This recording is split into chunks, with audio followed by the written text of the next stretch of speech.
24-এর অন্যতম উপদেষ্টা বিশিষ্ট সমাজসেবক এবং দেশকর্মী মেজর বজলুল হুদার ভাই জিও খোদাকে বক্তব্য রাখার জন্য অনুরোধ করছি। জিও খোদাকে। বিসমিল্লাহির রহমানির রহিম। আসসালামু আলাইকুম। আমাদের সংগ্রামের মধ্য দিয়ে, বিপ্লবের মধ্য দিয়ে 5ই আগস্ট স্বৈরাচার খুনি গণহত্যাকারী শেখ হাসিনা পালিয়ে গিয়েছিল,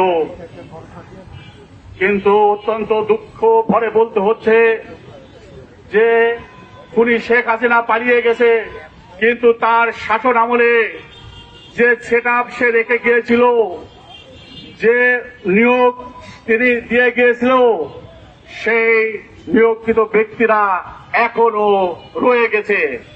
যার কারণে আপনারা দেখেছেন দেশে বিদেশে জুলাই আগস্ট বিপ্লবীদের উপরে হামলা হচ্ছে, দেশের মধ্যে নৈরাজ্য সৃষ্টি করছে এই নিষিদ্ধ লীগ, জাতীয় পার্টি এবং 14 দল মিলে।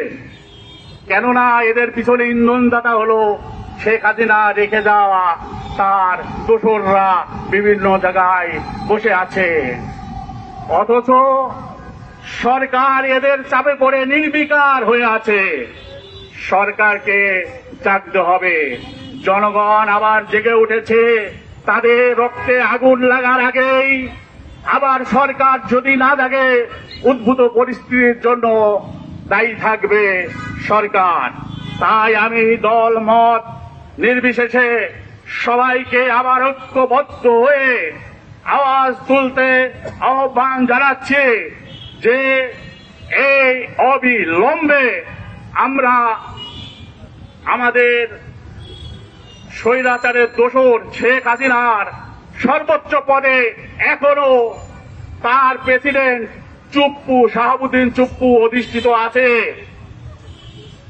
অবিলম্বে এই শাহাবুদ্দিন চুপ্পুকে অপসারণ করে তাকে গ্রেপ্তার করে তাকে আইনে সোপর্দ করতে হবে, বিচারে সোপর্দ করতে হবে।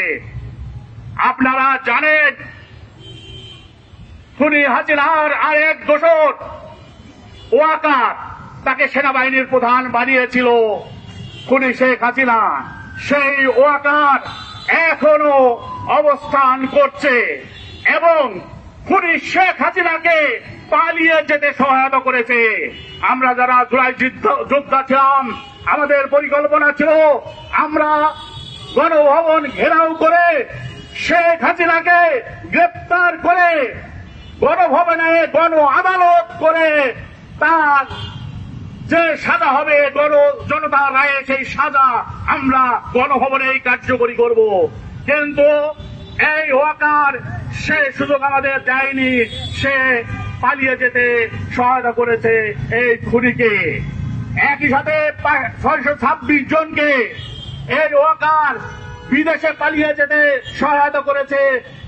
যারা আশ্রয় নিয়েছিল, যাদেরকে তারা আশ্রয় দিয়েছিল, ওই খুনি দুষ্কৃতিকারী হাসিনার দোসরদের সহায়তা করেছে এই ওয়াকার। এই দুইটি অপরাধে, এই দুইটি জঘন্য অপরাধে এই খুনিদের পালিয়ে যেতে সহায়তা করার কারণে অবিলম্বে তাকে অপসারণ করা হোক, তাকে গ্রেপ্তার করা হোক এবং তাকে বিচারে সোপর্দ করা হোক। একই সাথে বলবো যে আপনারা দেখেছেন খুনি হাসিনা যে সচিবদের নিয়োগ করেছিল, দপ্তর পরিদপ্তর অধিদপ্তরে যে অধিকর্তাদের নিয়োগ করেছিল, 2-1 জন বাদে তারা সবাই এখন বহাল তবিয়ত আছে, শুধু দপ্তর চেঞ্জ হয়েছে। যার কারণে বিপ্লব পরিপূর্ণতা পায়নি। অতি সত্বর এইসব সচিবদের লাথি মেরে বের করে দিয়ে নতুন করে নিয়োগ দিতে হবে। একই সাথে আমি আর একটি কথা বলবো, 53 বছরে সংবিধান, যে সংবিধান গোলামীর সংবিধান, সেই সংবিধান আমাদেরকে কোনো উপকার করতে পারেনি, কোনো মুক্তি দিতে পারেনি, এদেশের মানুষের মুক্তি আনতে পারেনি।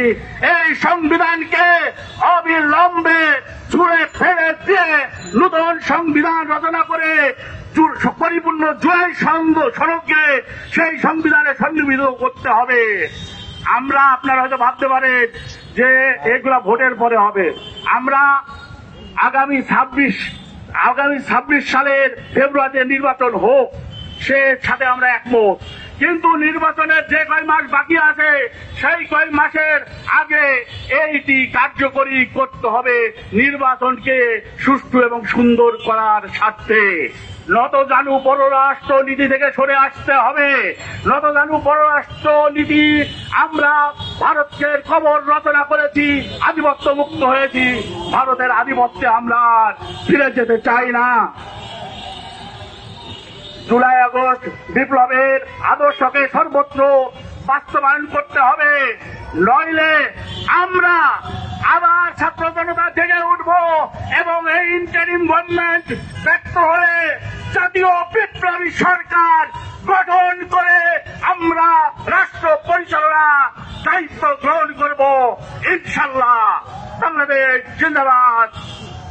ভারতীয় আধিপত্যবাদ ধ্বংস দিবাদ যাক। ভারতের দালালেরা হুঁশিয়ার, সাবধান। ইনকিলাব জিন্দাবাদ। হয় মৃত্যু, না হয় মুক্তি। ধন্যবাদ।